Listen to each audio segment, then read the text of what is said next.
Olá, é mais uma vez um grande prazer estar em sua companhia. Meu nome é Kleber Werneck e esse é o programa Análise Direta, o programa de entrevistas do canal HIT Notícias, que sempre traz um especialista renomado falando de um tema muito importante para o seu dia a dia. Hoje, por exemplo, nós vamos falar de Slow Life. O que é isso? É um movimento, uma filosofia que prega mais qualidade de vida. E quem está aqui nos nossos estúdios para falar é uma das maiores representantes desse movimento. Aqui ao meu lado, a Valéria Chociai. Muito bem-vinda, Valéria. Quem não conhece esse movimento, essa nova ideia que prega uma melhor qualidade de vida, vai poder ter a oportunidade de saber tudo a partir de agora, no programa Análise Direta.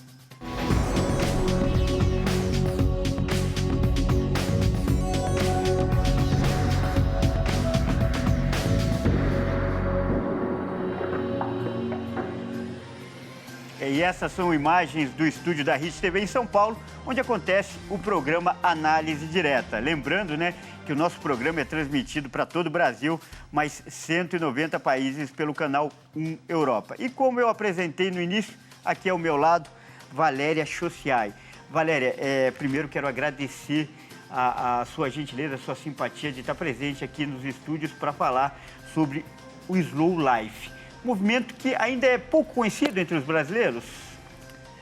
Em primeiro lugar, eu também queria te agradecer e a toda a equipe da HIT por me dar essa oportunidade de falar realmente sobre esse movimento, esse estilo de vida que a gente tem começado a ouvir cada vez mais, mas ainda ele é muito tímido, porque ele vai muito na contramão do que a gente tem vivido de uma forma sistêmica hoje em dia, Então, sim, ele é pouco conhecido ainda.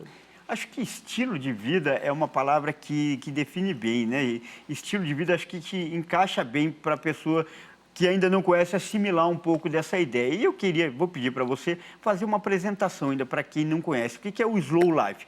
Só para a gente ser didático, traduzir slow em inglês devagar e life vida. Ou seria uma vida mais devagar. Mas não é bem assim, Exatamente, não é bem assim. Então, a primeira coisa que eu acho importante a gente falar é sobre de onde veio a palavra devagar, por que ela é usada nesse contexto. Muito legal. Então, o movimento slow, ele surgiu para a nossa geração dentro do slow food, que é uma revolução cultural dentro do tudo que tange a mesa, a alimentação e o que tem ao entorno dela. Então, desde a questão da produção, da escolha do solo, dos ingredientes que vão ser usados nas suas refeições, da onde vem isso, tudo que engloba a comida, E ali, o slow ele surgiu como um acrônimo, ou seja, cada letrinha da palavra tem um significado. Então, o S significa sustentável,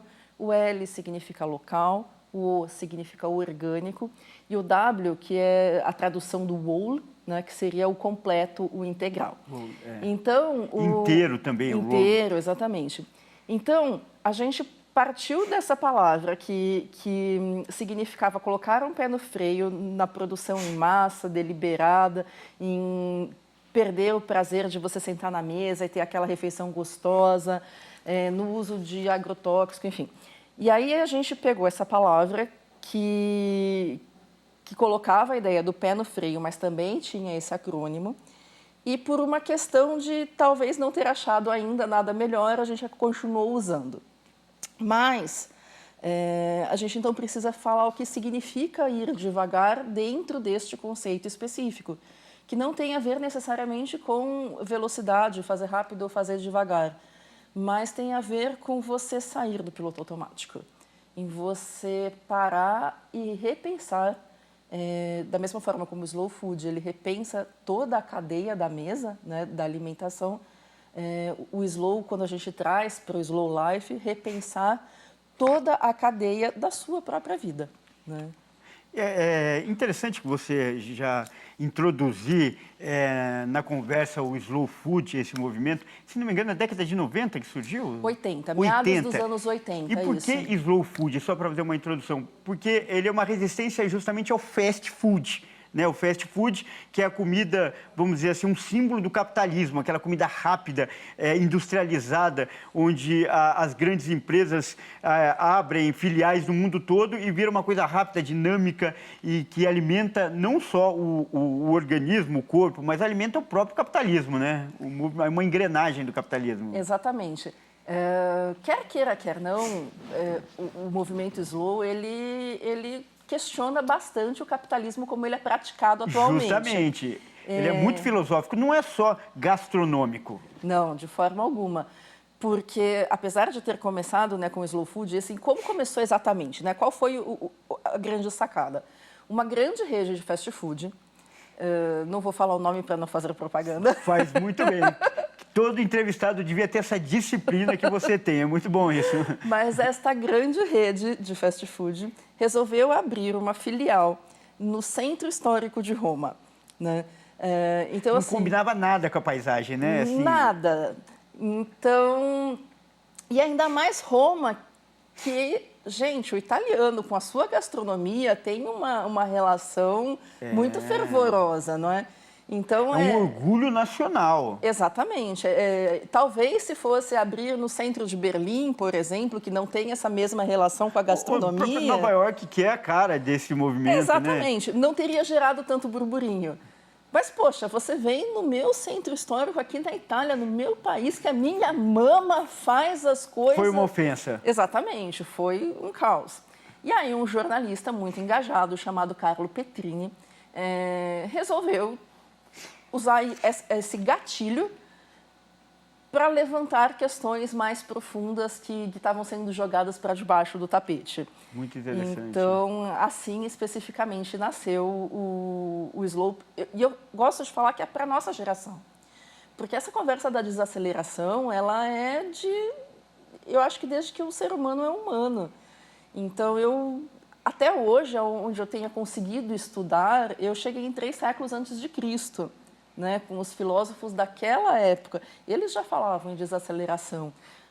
Eu sempre gosto de citar Sêneca, que é um dos meus filósofos estoicos favoritos. Ele é contemporâneo de Jesus Cristo. E ele tem um tratado sobre o ócio.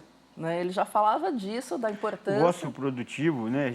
Naquela época, a gente ainda nem usava o termo produtivo, né? Mas não deixa de ser. Mas a ideia central era essa, né? Exatamente. Então, você precisava...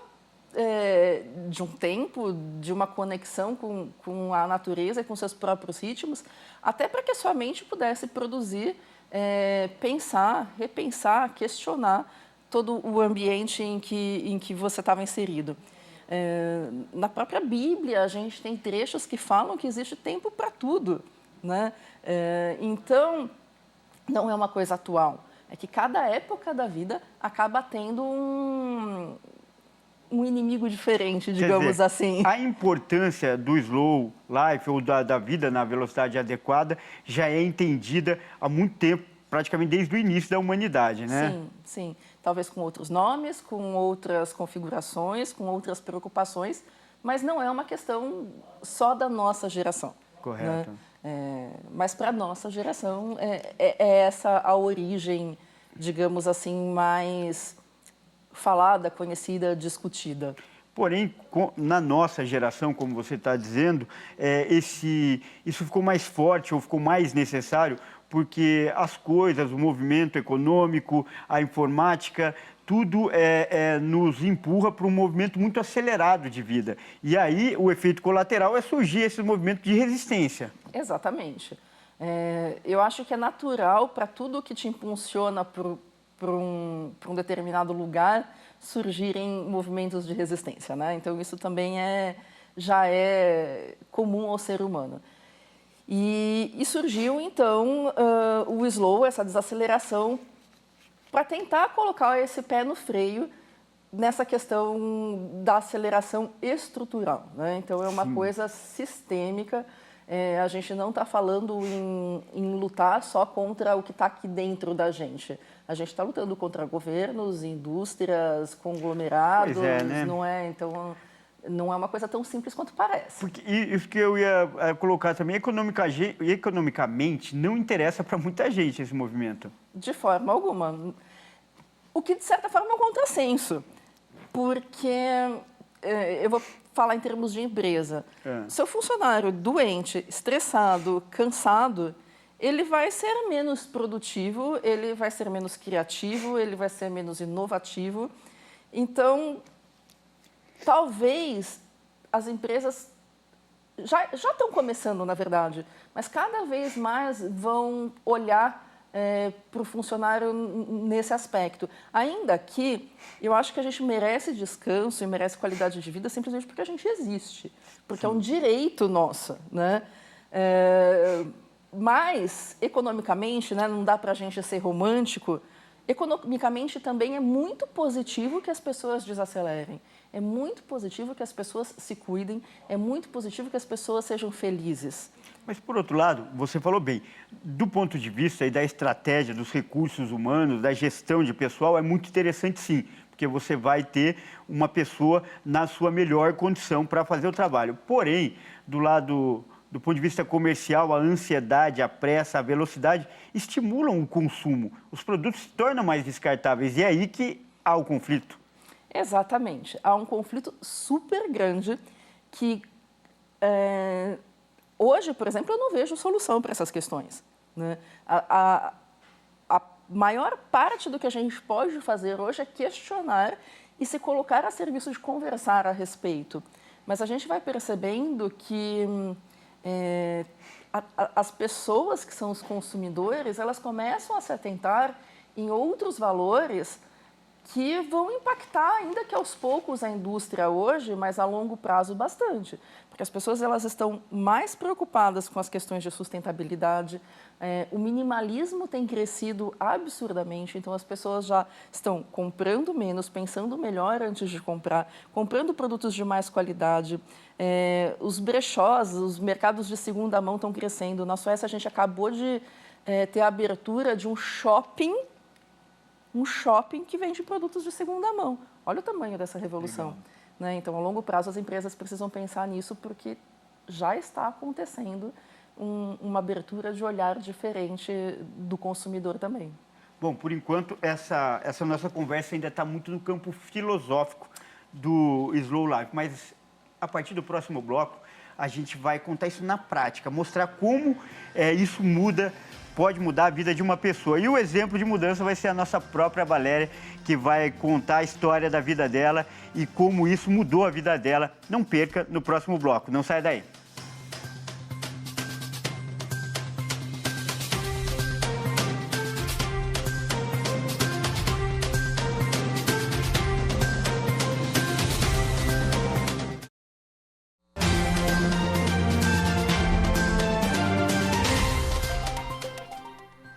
E nós estamos de volta com o programa Análise Direta, que é gravado aqui, no estúdio da HIT TV em São Paulo. E o tema de hoje do nosso programa é o Slow Life. A vida mais devagar? Não. A Valéria, que é a nossa convidada aqui, já explicou. É a vida na sua velocidade adequada, que vai oferecer uma melhor qualidade, um prazer maior. E no primeiro bloco você introduziu a questão, explicou um pouco, deu até algumas linhas históricas, filosóficas sobre o assunto para o nosso telespectador, mas agora eu quero começar a mostrar na prática como isso funciona. E o primeiro ponto é a sua própria vida, a sua própria experiência. No texto que eu recebi da sua assessoria sobre a sua história, dizia que o seu projeto inicial de vida, ainda muito jovem, era estudar bastante para ser uma boa profissional, sendo uma boa profissional, ter dinheiro, bastante dinheiro, para consumir bastante, comprar o que você quisesse e depois casar, e diz ali, não só casar com um príncipe encantado e ter belos filhos.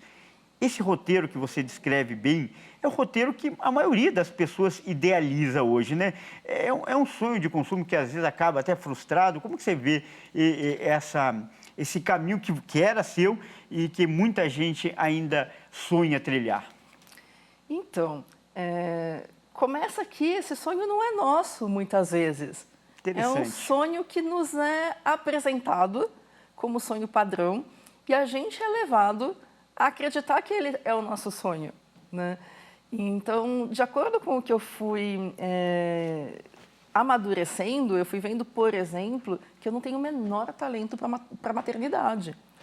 Então, a primeira parte, a primeira não, né? O que seria a última parte já começou a cair, né? E aí, outras pequenas coisas que foram acontecendo. E foram me mostrando que este sonho padrão, na verdade, não era meu, que eu estava comprando o comercial de margarina alheio, simplesmente porque era o padrão. E é muito interessante, porque na minha casa, eu não tenho uma família padrão. A minha família é muito diferente, é muito fora da casinha. Então, eu tinha contrapontos, mas mesmo assim, a pressão que a gente tem externa é muito grande, né? A gente vive um contexto que apresentam sonhos padrão para a gente. E quando a ficha começa a cair, que peraí... Você não se encaixa? Eu não me encaixo, te dá um tilt, né? Te dá um tilt e te dá medo. Porque ir contra tudo que esperam de você e todas as cobranças que você recebe por causa disso, não é fácil, não é simples. Mas é bom. E aí, começando a sua história, você, apesar, você falou bastante do Slow Life, mas é importante, queria que você contasse um pouco, ressaltar, você se formou em hotelaria e depois se especializou em gastronomia, estudou até fora do país, tem uma formação riquíssima, né? Muito conteúdo, queria que você contasse um pouquinho pra gente. Eu entrei na faculdade de hotelaria pensando em trabalhar com marketing hoteleiro, na verdade, esse era meu foco. Mas me apaixonei profundamente pela gastronomia, ainda sou apaixonada pela gastronomia. E olha que interessante, né? Aí tem a relação, né? Eu saí da gastronomia hoje e fui me relacionar com um movimento que começou com alimentação. Sim, né? Para você ver que não existe coincidência, né? Tudo se encaixa depois de um determinado tempo. Exatamente. Mas aí, então, fui para a gastronomia, ainda fui dentro desse pensamento de, nossa, eu preciso estudar muito, eu preciso me dedicar muito, eu preciso fazer o meu melhor, e fiz. Né?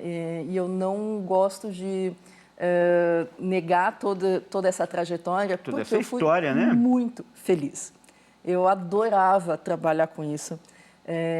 Eu passei os meus últimos 15 anos, inclusive, trabalhando no mesmo lugar. Eu tinha chefes incríveis, eu tinha uma equipe incrível, foi muito bom, foi uma história muito boa. Mas o ramo da gastronomia, que também é muito romantizado, né? A gente vê tantas pessoas aí querendo ser chefes e tal, sem saber exatamente o que acontece. Masterchef, né? Exatamente, sem saber o que acontece lá nas trincheiras. Mas ele demanda muito da gente, ele suga muito, né? E isso não é só da gastronomia, né? Isso é do mercado como um todo, mas estou falando da minha realidade. Então, chegou um ponto em que eu comecei a questionar realmente esse ritmo de vida. Eu comecei a questionar não ter contato com a minha família, não ter contato com os meus amigos, porque eu chegava no meu dia de folga, eu estava tão cansada que eu queria dormir. Então, aconteceram episódios, e não foi uma ou duas vezes, de eu chegar em... Minha folga, por exemplo, era o sábado. Eu chegava na minha casa na sexta-noite e eu dormia até domingo de manhã, direto. Sim, acordar. Sem acordar. Mas não havia mais nenhum problema junto que você desenvolveu? Era a exaustão física e mental do trabalho, não tinha mais nada a respeito. Então, você vê, eu era feliz fazendo aqui. E olha que louco, né? Eu não estava triste. Eu não estava dormindo porque eu estava deprimida, porque eu não gostava da minha vida. Era só cansaço. E aí você fala assim, não, peraí, tem alguma coisa errada. Então, vamos tentar equilibrar um pouco melhor isso. Durante alguns anos, eu fui tentando levar isso. E aí, a gente vai na tentativa e no erro porque a gente não sabe como fazer. Nós não somos ensinados a equilibrar a nossa vida. Nós somos cobrados a equilibrar a nossa vida, mas nós não somos ensinados a. Interessante. Né? Então, eu fui fazendo uma jornada que testou de tudo um pouco. Então, desde medicação, meditação, terapia, curso, treinamento, exercício físico. Gente, eu fiz de tudo um pouco. Né? E até chegou um ponto que eu falei assim, peraí, ainda não estou conseguindo equilibrar bem. Fui para formações mais técnicas, né? Fui estudar desenvolvimento humano, fui estudar algumas coisas relacionadas à psicologia para tentar chegar num equilíbrio maior. consegui alguma coisa, né, nos últimos anos, mas eu ainda não estava satisfeita e foi quando eu falei assim, peraí, então eu vou dar um tempo, vou colocar o pé no freio e vou descansar, vou cuidar de mim. E é nesse ponto que eu parti para um sabático. E é muito interessante quando você sai, né, quando você olha de fora, porque é só então que você começa a notar que, por mais que eu tivesse um ambiente de trabalho bom, ele não era um ambiente realmente saudável. Mas era culpa dos...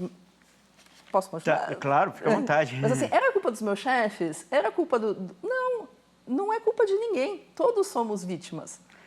É por isso, nesse ponto que eu queria dar, porque aos 30 anos, você, como você falou, você tinha uma carreira bem sucedida. Era uma carreira reconhecida até financeiramente e também tecnicamente, porém, aos 30 anos, você teve uma crise de estresse. Sim, tive. Por aí você me deu o gancho, você me fez eu lembrar desse episódio que consta no seu material de divulgação. Tive uma crise de estresse bastante grande porque eu mesma tenho uma personalidade centralizadora, perfeccionista, que é o que, volto a falar assim, nós somos ensinados a isso, né? Então, eu abraçava tudo, eu queria fazer tudo e fazia com prazer porque eu gostava. Não era só uma coisa que me mandavam fazer, eu realmente gostava. Não era uma obrigação, simplesmente. Exatamente, não era uma obrigação. Era realmente um prazer. Mas eu fui abraçando tanta coisa que chegou um tempo onde, por exemplo, eu não conseguia sentar e ter uma conversa com um colaborador meu. Toda vez que eu ia ter um relacionamento com esse colaborador, era para fazer uma cobrança, porque eu só ia conseguir dar atenção para ele quando já tinha acontecido uma catástrofe. Então, eu já não estava mais nem apagando incêndio. Eu já estava descontando o meu estresse do incêndio causado por alguém tão enlouquecido quanto eu. Então, eu falei assim, peraí, isso está totalmente errado. Quer dizer, não foi uma coisa tão calma assim, foi assim, meu Deus! Foi mais ou menos assim. Várias pessoas devem estar passando por isso e não sabem. Porque o primeiro passo, eu já li também, é o autoconhecimento. Então, o seu testemunho, o seu relato pode ajudar muitas pessoas. Por favor, pode continuar. Então, assim, aí nesse ponto eu falei assim, peraí, eu preciso de ajuda. Felizmente, eu pude contar com a ajuda, inclusive, dos meus próprios empregadores. Né? Foram eles que cuidaram de mim. Eu falei assim, então, peraí, então vamos lá. Vamos procurar ajuda externa, vamos procurar um coach, vamos procurar cuidar, então, aqui de você. E isso foi feito. Que legal, né? Você é um exemplo de empresa também, não se preocupa só com o resultado. Não, assim, tipo, eu trabalhava no melhor ambiente possível, né? Eu sou muito privilegiada nesse ponto. E mesmo com todos os privilégios eu quebrei. Então, eu me coloco no lugar de tantas outras pessoas que acho que é 99,9% da nossa população. Que não vou contar com a mesma compreensão. Exatamente. E o quanto, então, isso é sofrido, né, para as pessoas. Então, e aí eu consegui ajuda e eu consegui melhorar um pouquinho a partir dali. Mas a gente não pode pensar, acho que em nada da nossa vida em termos de 8 ou 80. Eu consegui ali um sucesso de melhoria deste tamanhinho. Não foi o suficiente, né? E aí eu continuei até os 40, hoje eu tenho 43, mas na empresa eu fiquei até os 41. Nesse tempo inteiro, procurando outras formas de melhorar, não só a minha vida, como a da minha equipe também, né? E é uma luta. E como surge na sua vida, eu sei porque eu já li, mas eu quero que você conte como surge na sua vida esse novo modelo de encarar as coisas e de organizar o tempo, a vida, que é o Slow Life. Olha, isso é muito interessante, porque a gente tem o costume de demonizar hoje as redes sociais, a internet e tudo mais, mas foi lá que eu consegui encontrar o movimento, encontrar ajuda e perceber que eu não estava ficando louca de estar questionando as coisas que eu estava questionando. E vamos pensar assim, hoje, 2020, na verdade, a gente começou a ouvir muito falar a palavra desacelere, vamos falar de saúde mental, tudo bem, mas há mais de 10 anos atrás não era assim. Então, enfim, eu comecei a perceber que as pessoas que estavam no meu entorno não estavam entendendo que eu queria desacelerar, que eu queria alguma coisa nova que não era o padrão. E eu comecei a me sentir um peixe fora d'água, né? Então, eu falei assim, peraí, deixa eu sair pesquisar. Fui para a internet, ainda muito anonimamente, para conversar com as pessoas, para trocar ideia, para aprender. E aí eu encontrei esse grupo da Slow Life, né, que eu não sabia que existia. É como um grupo de autoajuda? Não é nenhum grupo de autoajuda, porque você não tem necessariamente... Eu falo que é um grupo, mas eu acho que até a palavra é errada. Que você passou, é a ideia que você me transmitiu. Não é, mas é um guarda-chuva. Eu fui encontrar várias pessoas separadamente, né, vivendo dentro desse modo de vida. E aí eu fui entrando em contato com elas e fui entendendo que elas estavam dentro das mesmas buscas que eu. E o próprio Caro Nohé, né, que eu cito muito nos meus trabalhos, que é um jornalista que escreveu um livro chamado, em português, né, Devagar. Através do livro dele, eu fui conhecendo várias pessoas e vários movimentos paralelos. Né? Por exemplo, no Japão tem o que eles chamam de Clube da Preguiça. Né? Olha só, Clube da Preguiça. Exatamente. Tem muito brasileiro que ia querer se associar a esse clube, com certeza. E lá... Por que eles usaram esse nome? Né? Porque eles queriam realmente ir para o extremo, porque é um dos países que tem uma das maiores taxas de suicídio do mundo até hoje. É verdade. Não é? Eles têm uma palavra, que é a palavra karoshi, que é a palavra que identifica a morte por excesso de trabalho.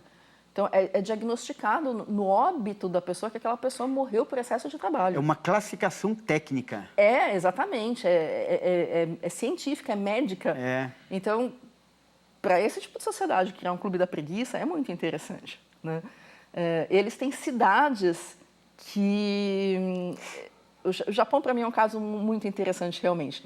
Mas eles têm cidades que têm declarações de desaceleração conjunta.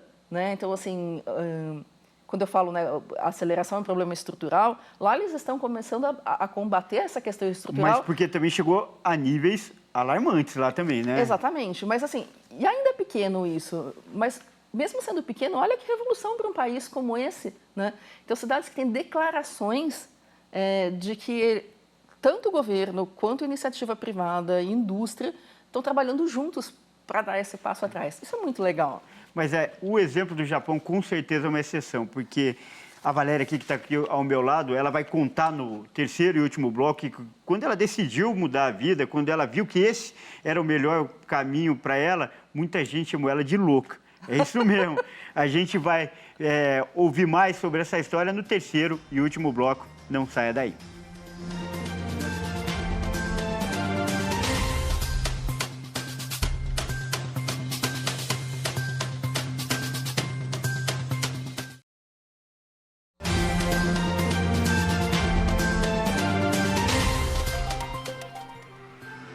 Nós voltamos ao estúdio da Hit TV em São Paulo para o terceiro e último bloco do programa Análise Direta. O programa que hoje tem como tema o Slow Life, que é a vida com mais qualidade, a vida com menos pressa. Isso não significa dizer devagar, mas com menos pressa, menos ansiedade. E aqui ao meu lado, a Valéria, que é uma das principais divulgadoras, né? Uma das principais ícones desse projeto e desse estilo de vida aqui no país. E nos blocos anteriores você descreveu com muita riqueza de detalhes e com muita propriedade todo o período difícil que você viveu antes de conhecer, antes de se engajar nesse novo estilo de vida. Porém, conhecer e identificar que aquilo era o melhor para você não resolve o problema. Depois tem a questão social. E eu disse na passagem de bloco que muita gente chamou de louca. Afinal, você era uma chefe bem conceituada, era uma profissional que tinha alcançado um elevado patamar na carreira. E abrir mão, entre aspas, de estudo para um novo estilo de vida chocou muita gente.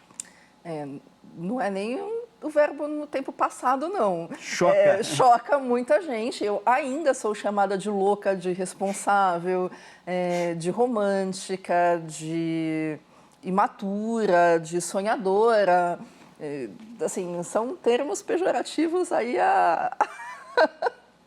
Mas, quando eu paro e penso realmente sobre isso, depois que passou até a mágoa, né, de tudo isso, eu paro para perceber que qualquer pessoa que faz qualquer coisa fora do padrão recebe as mesmas críticas. É o preço que se paga. É o preço que se paga por qualquer escolha que você vai fazer em seu nome e não em relação ao nome do senso comum, né? Então, este não é eu tenho muitos privilégios, mas este privilégio de ser chamado de louca não é só meu. Pois é, acho que os grandes nomes de vanguarda ao longo da história passaram por isso. Acho que você tem o privilégio de ser só mais uma. Exatamente. E nesse caso, eu não vou nem entrar nas questões de saúde mental, na discussão do quanto o termo louca está errado, né? Sim, mas só para as pessoas entenderem, eu acho que legal, exatamente, né? Mas eu vou me apropriar dele. Mas eu acho que quando você é chamado de louco atualmente, você está fazendo alguma coisa certa.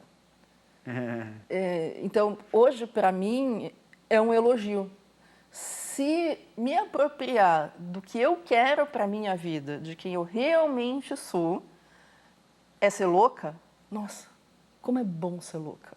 Como é bom ser louca. Você está desfrutando dessa loucura, entre aspas. Exatamente. Eu pago um preço, o preço ele é alto, mas a gente paga um preço alto de qualquer forma, né? Qualquer pessoa, você que está em casa, vivendo no padrão aí, de repente trabalhando em home office com os seus filhos, fazendo comida, fazendo faxina, ou seja, qual for a realidade. Você não está pagando um preço? Todo mundo está pagando um preço. Então, se é para pagar um preço, eu quero pagar o preço de fazer as coisas que eu quero por mim mesma e não que ninguém está me mandando fazer, né? Então, para mim, ser chamada de louca hoje é um privilégio. E você falou em romântica. E tem uma história também interessante, né, nesse contexto todo, que você teve contato também com esse conceito de slow life ao ler um livro, um romance também, de uma chefe de cozinha e um italiano. Queria que você contasse também essa história. Exatamente. Eu gosto muito de ler, né? E muito mais ainda de ler sobre temas relacionados a viagens e gastronomia, que são minhas paixões, né? Legal. E aí eu ganhei esse romance de presente. É uma história autobiográfica de uma chefe americana que conhece um italiano em Veneza, se apaixona por ele, muda-se para lá. Eles têm um relacionamento e em algum momento, já na Itália, eles falam assim, peraí, vamos desacelerar a nossa própria vida. Então vamos sair de Veneza, que, gente, já é uma cidade pequena para o meu padrão de São Paulo, né? Mas vamos para uma cidadezinha ali no interior da Toscana. E eles vão para lá e ela vai descrevendo todas as experiências que ela vai passando durante essa mudança. E quando eu li aquilo, eu falei assim, peraí, existe um modo muito diferente de viver do que eu estou vivendo. E esse modo de viver me parece muito interessante. Eu quero experimentar isso também.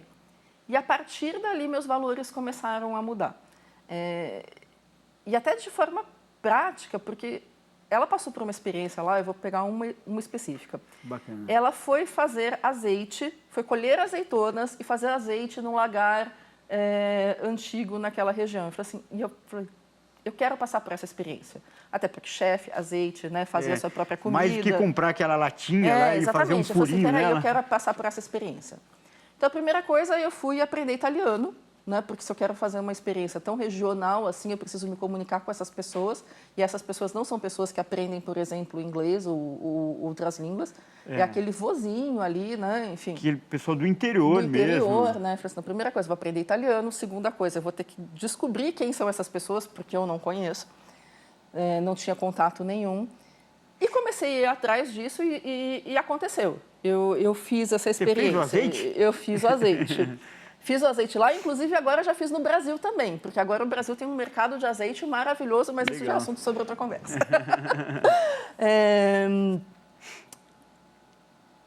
E aí, nesse caminho, né, eu fui descobrindo prazeres das coisas mais simples mesmo. Que legal. E que o prazer, inclusive, era maior do que o prazer que eu estava sentindo quando eu ia lá na loja do shopping e comprava alguma coisa que eu queria.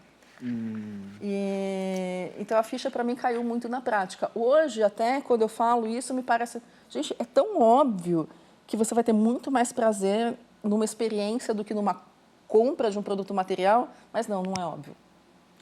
Então, é mudar o conceito de sucesso? Com certeza, com certeza. Para mim, antes, sucesso era ter um super carro do ano, né? Tipo, trocar de carro a cada 2 anos, o carro ser importado, Hoje já é um pouco mais comum, né, carro de câmbio automático, mas na época era, nossa, eu quero um carro de câmbio automático. Coisas assim. Eu não tenho mais carro hoje. Hoje o meu prazer está em dizer que eu não tenho mais carro. Que eu não assim, eu pego o transporte público, que é uma coisa terrível no Brasil, gente. Eu não estou romantizando, pelo amor de Deus, né? Mas ainda assim, organizar minha vida para poder pegar o transporte público, por exemplo, num horário mais tranquilo, eu tenho esse privilégio que outras pessoas não têm. Mas assim, eu vivo de transporte público, a gente tem hoje os aplicativos que vieram realmente para revolucionar esse mercado, que dão um apoio grande. O prazer de pedir carona, né? E de você poder aproveitar aquele tempo em conexão com outra pessoa, às vezes com gente que você nem conhece, e as pessoas são muito generosas. Você acaba descobrindo coisas muito legais nesse processo. Então, eu deixei de ter carro em julho de 2017 e não tem um único dia que eu tenha sentido falta dele, né? E eu me pergunto, por que eu demorei tanto? Agora, a gente vinha conversando, parte é isso de uma revolução pessoal na sua própria vida, mas como a gente pode, ou você espera, enfim, que isso aconteça coletivamente? Qual a expectativa disso se tornar social? Tá. Então, a primeira coisa que eu acho importante a gente dizer é que nós não somos todos iguais, não é? A gente tem que partir desse... É maturidade pensar assim, eu acho muito legal. Por mais que eu acredito que nós estamos todos conectados, né? Eu acredito que existe aí essa questão universal, mas nós não somos todos iguais, as nossas realidades são muito diferentes e não existe um padrão para a gente seguir com relação ao que funcionou na minha vida vai funcionar na sua. Eu fiz uma pesquisa que me mostrou que pessoas que desaceleraram, né, que hoje elas falam assim, eu desacelerei a minha vida, de várias classes diferentes, elas seguiram de alguma forma intuitiva alguns passos um pouco padronizados. Mas esse é um movimento muito individual. Né? Cada um respirar fundo e parar e pensar, espera aí, eu estou vivendo a minha própria vida ou eu estou querendo a vida que outras pessoas estão querendo para mim? E, a partir daí, começar a se questionar o que pode ser feito a respeito. E, para cada um, a resposta vai ser muito diferente. Porque, por exemplo, eu não posso comparar a minha trajetória, eu consegui me organizar, fazer uma transição de carreira para ter uma vida confortável hoje diminuindo. Tem gente que não tem comida na mesa, tem gente que não tem nem mesa, não tem nem teto, né? Então, a gente tem que separar muito essas coisas. Mas eu acho que é a reflexão individual, é a questão do autoconhecimento. E entender também que não existe nada que vá acontecer como um passe de mágica. As coisas são aos poucos. E a gente precisa ter muita gentileza e autocompaixão com a gente nesse processo, porque a gente vai escorregar, não vai ser fácil, a gente vai ser cobrado, a gente vai ser julgado, mas existe uma saída, né? Ela não vai acontecer do dia para a noite, às vezes ela vai levar anos. A minha trajetória levou mais de 10 anos para chegar nesse ponto que eu estou hoje de dizer que eu desacelerei. Mas vale a pena. Né? Vale a pena você começar, então tá bom, o que eu preciso fazer hoje, o que eu posso fazer hoje para me curar neste momento, e a partir daí talvez começar a pensar a longo prazo. Então, eu acho que se é uma dica, né, para quem está em casa, o que eu posso fazer? Para um pouquinho, se pergunta se é o que você realmente quer, né, porque tem pessoas que estão felizes vivendo do jeito que estão e a gente tem que super respeitar e apoiar. Legal. Mas se não para, respira e pensa primeiro no que você pode fazer hoje. Às vezes, simplesmente você precisa dormir. Então, vai dormir. Olha, Valéria, e o assunto foi tão interessante que o programa não foi nada slow, foi fast, passou super rápido, né? E, infelizmente, o nosso tempo está chegando ao fim e nesses minutos finais eu vou reservar para que você fale para outras pessoas que enfrentam o mesmo problema, que querem conhecer esse novo modelo de vida e também fale um pouquinho desse livro aqui, ó, Metamorfoses da Maturidade, do qual, né, você é coautora, então fica à vontade até também para divulgar suas redes sociais. Perfeito, obrigada. Então, vamos lá. Essa conversa a gente tratou mais de questões assim, filosóficas, abrangentes, né? E talvez não tenha ficado muito claro aí para você que está em casa, me escutando, o que você realmente pode fazer, apesar do pouco que eu falei aqui. Então, eu quero me colocar à disposição para conversar com quem quer que seja sobre isso. Hoje eu só uso como rede social o Instagram, @valeria.chociaio. Mas através de lá, entra em contato comigo, a gente conversa, a gente troca ideia, a gente pode entender o que está acontecendo e como a gente pode ajudar. Lá tem muito material a respeito disso. Eu também sou autora e facilitadora de um projeto chamado 365 Convites para Desacelerar, que é uma jornada de longo prazo. Então, o site é www.365convitesparadesacelerar.com.br. É um projeto, então, como eu falei, de longo prazo, vivencial, que vai te ajudar passo a passo, bem devagar, de uma forma cadenciada, você começar a diminuir o seu ritmo de vida. Eu estou lá facilitando todo o processo e ele é pago, tá? É bom dizer isso, mas é um valor muito acessível, porque eu quero realmente que ele chegue a mais e mais pessoas. Esse é meu projeto de vida pessoal neste momento, ajudar pessoas que querem desacelerar. E tem o livro Metamorfoses da Maturidade, que é um projeto lindo de mulheres que contam as suas revoluções durante o seu processo de amadurecimento. Então, eu tenho um orgulho danado de fazer parte desse projeto. E tem histórias muito diferentes. Eu falo, né, sobre o meu processo de desaceleração, um pouco mais sobre o slow life, tem uma explicação um pouquinho mais técnica aqui no livro. Ele está disponível na Amazon e dentro do próprio site da editora Humanos. E assim você pode me encontrar. Legal, Valéria, mais uma vez, muito obrigado. Eu que agradeço. E você que gostou dessa entrevista e quer assistir de novo, é só acessar nossos canais nas redes sociais, que lá o programa vai estar disponível pelo Facebook, /programa Análise Direta, ou então pelo YouTube no canal HIT Notícias. Lembrando que o nosso programa é transmitido para todo o Brasil e mais 190 países pelo canal 1 Europa. E você pode participar também pelo WhatsApp, o número 11 55 para quem, aliás, 55 para quem está fora do país, 11 que é São Paulo, 992247760. E aqui é assim, você sempre tem um especialista renomado falando de um tema muito importante para o seu dia a dia. Continue conosco. Até a próxima.